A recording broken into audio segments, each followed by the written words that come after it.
Olá amigos investidores, estamos de volta para mais um vídeo. No vídeo de hoje a gente vai falar sobre a ação MRFG3 da Marfrig. E por que iremos falar dela? Exatamente porque ela ficou aqui na segunda posição nessa enquete que eu lancei 2 semanas atrás. Começando aqui pelo preço teto de Décio Bazin, o preço justo de Benjamin Graham. Você vê que no momento o preço teto dela é R$17. E em relação ao preço atual dela, que é 9,61, ela tem um potencial de rentabilidade de quase 77%. Isso por quê? Porque ela distribuiu nos últimos 5 anos R$5,10. Aí você diz, então é um ótimo pagador de dividendos. Cuidado, eu aviso, cuidado, porque alguém pode dizer assim, ela tá com esse preço teto bom porque ela distribui muito dividendo. Não é verdade. Ela distribuiu muito bons dividendos em 2021 e 2022. É somente por isso que ela tá com esse preço teto tão alto. Mas de 2020 até 2012 ela distribuiu 0%. Isso mesmo. 2012 a 2020 foram vários e vários anos sem distribuir nada. Zero. Ela só era uma ação basicamente de crescimento. Em 2011 distribuiu muito pouco. E em 2023, agora no ano passado, ela distribuiu 0 de novo. Exatamente porque, para quem não sabe, no final de 2022, ela passou a contabilizar que ela é uma controladora da BRF. Para quem não sabe, né? BRF é dona da Perdigão e da Sadia. A gente pensa assim,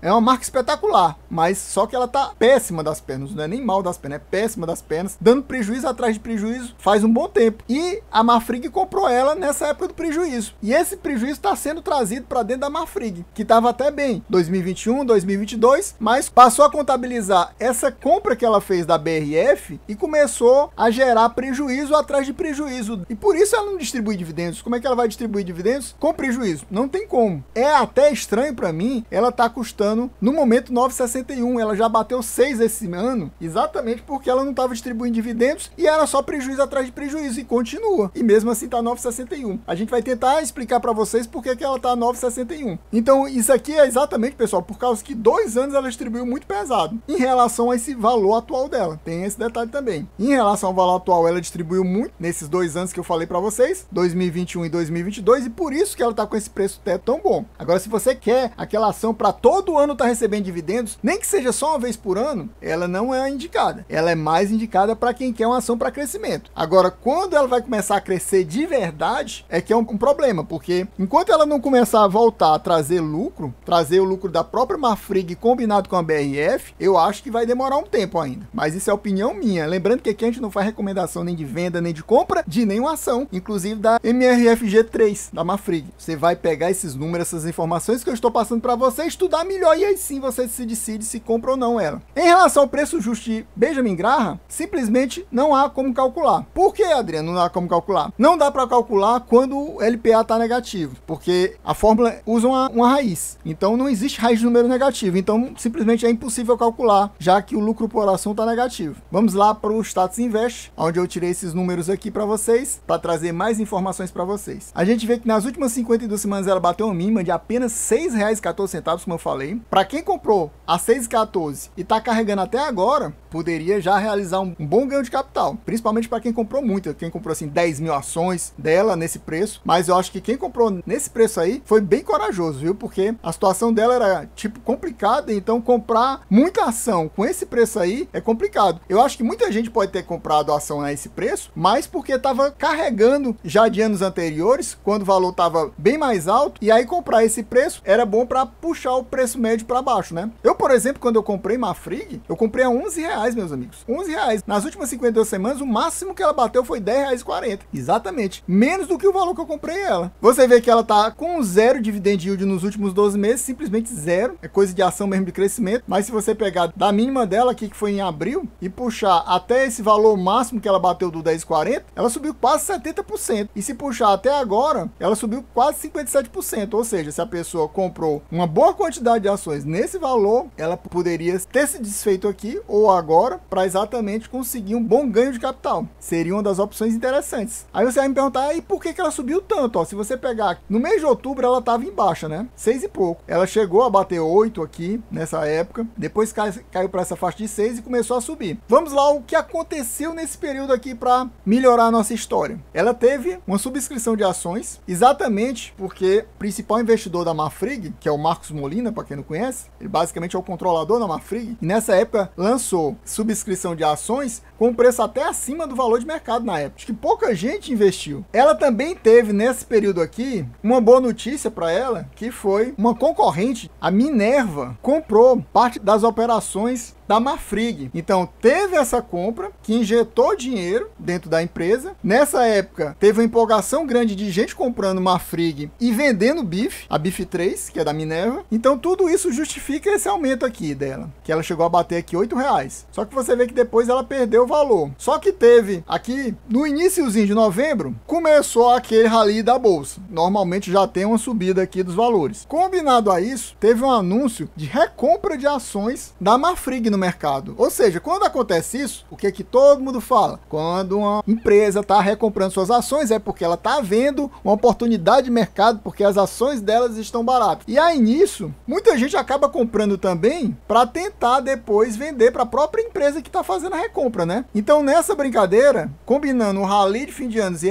esse anúncio de recompra de ações, você vê que a ação passou aqui, ó, de R$ 6,28 para R$ 10,40, ou seja, subindo cerca de 61% em pouco tempo, em cerca de um mês, ó, 31 de outubro até o dia 29 de novembro, valorizou cerca de 61% as ações. Então basicamente foi isso. E aí você vê que já teve uma queda desses 10,40, agora ela tá apenas 9,61, mas ainda tá com um bom valor, né? Caiu ó, só cerca de 7,60%. Você tem que ver também que ainda não houve aquela desaceleração depois do rally de fim de ano. Qualquer instante isso aqui pode começar a perder mais valor. Quando ela lançar o relatório do quarto trimestre, se ele não for bom, se tiver prejuízo de novo, provavelmente ela vai cair de novo. Até porque, lembrando também, essa é uma ação cíclica. Então a ação de proteína animal, né, ela é cíclica, tem momentos que estão em alta, tem momentos que estão em baixa, e nisso ela varia muito. Eu agora, pessoal, vou aproveitar e pedir para você, se você não for inscrito, se inscreva agora, não perca mais seu tempo, deixe o likezão, ative o sininho e me diga aqui nos comentários, você possui MRFG 3 na sua carteira? Tá pensando em colocar? Que outra ação desse setor aqui, você possui a BIF 3, possui a JBSS 3, me diga aqui nos comentários pra gente trocar informação, trocar figurinhas. Vindo aqui pro site da Microsoft Start, a gente vê aqui a opinião dos analistas de mercado. No dia 20 de dezembro, ou seja, bem recente, 12 analistas fizeram análise dela e 6 recomendam compra forte, ou seja, meu amigo, tá muito barato essa ação, compre logo. Enquanto isso, apenas um diz para comprar. No final, são 7 pedindo para comprar. 6 compra forte e 1 compra. 4 deles dizem para manter. Manter aquilo. Meu amigo, se você tem, você nem é para vender, nem é para comprar. Se você não tem, não compra. E apenas um tá indicando venda. Ou seja, pelo menos para os analistas, tá valendo sim a pena comprar a ação nesse valor atual dela. Apesar de eu ter mostrado para vocês que tem a questão dos dividendos não serem distribuídos com constância, de jeito nenhum. Se você está pensando em dividendos, ela não é uma boa ação para isso. E a gente não tem como posicionar em relação ao preço justo de Benjamin Graham. Tem gente que investe em ação,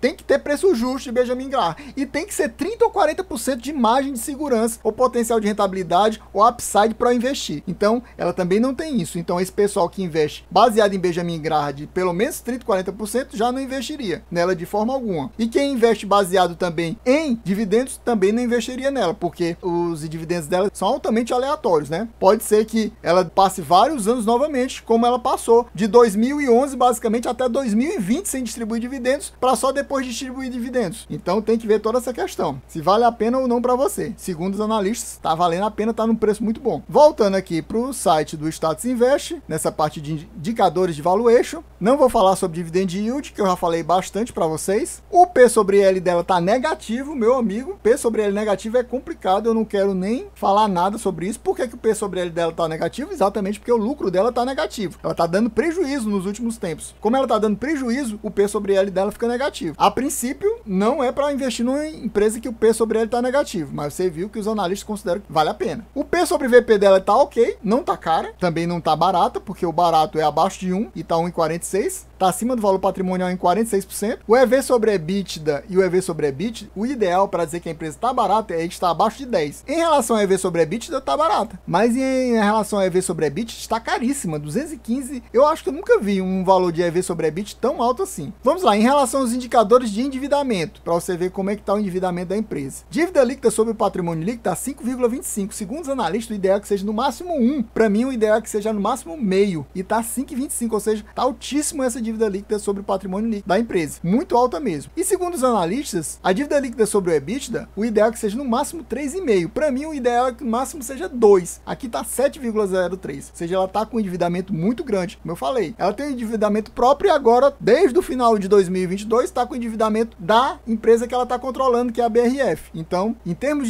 de indicadores de endividamento, está péssima. Segundo os analistas, o ideal é que a margem líquida seja acima de 10%. Para mim, o ideal é que seja acima de 20%. E ela está uma margem líquida negativa de 1,59. Ou seja, margem líquida péssima. Para os analistas, o ideal, consideram um ROI bom, é acima de 10. Para mim, é acima de 20. E aqui está negativo, menos 35. Ou seja, tanto margem líquida, que é um indicador de eficiência, como indicador de rentabilidade, o ROI, estão horríveis. Então, ela está com vários indicadores aqui muito ruins mesmo. Aí você vai me perguntar, e por que os analistas estão dizendo para comprar? Não sei. Os analistas fazem umas contas, fazendo uma previsão do futuro e passando para valor presente, e a partir disso eles consideram que tá boa a ação. Eles já considerando um futuro promissor da empresa, digamos assim, que ela vai ter lucro no futuro e tudo mais, eles fazem esse tipo de previsão e dizem que ela tá boa. Mas eu acho complicado. E às vezes ações que estão boas, são boas pagadoras de dividendos, por exemplo, com a Taesa. Maioria é indicando venda forte. Quando não é venda forte é manutenção, mas a maioria é venda forte. E a Taesa não tem esses números ruins que a Marfrig tem. E aqui a Marfrig é um monte de analista indicando para comprar forte. É complicado para mim ver essa situação. Vamos agora, para concluir, vamos mostrar aqui o mapa de calor da empresa. O mapa de calor, para quem não sabe, é exatamente os meses de cada ano que normalmente a empresa gosta de pagar. E como você viu, como eu já falei para vocês, ela não é um bom pagador de dividendos. Aqui só mostra o mapa de calor de 2 anos, 2021 e 2022, que é aqueles anos que eu falei para vocês que ela distribuiu bons dividendos. E ela pagou exatamente em 3 meses. Ela pagou nos 3 meses iguais, abril, setembro e dezembro dos 2 anos. 2021 foi o ano principal dela, que ela distribuiu muito mais do que 2022. 2022 foi bom, mas não nada tão bom como foi 2021. E ela distribuiu exatamente nos mesmos meses, abril, setembro e dezembro. Então, pessoal, a gente vai ficando por aqui. Espero que vocês tenham gostado. Quem gostou, já sabe. Se não for inscrito, se inscreva agora. Deixa aquele likezão, ative o sininho. É isso aí, valeu, até a próxima e fui!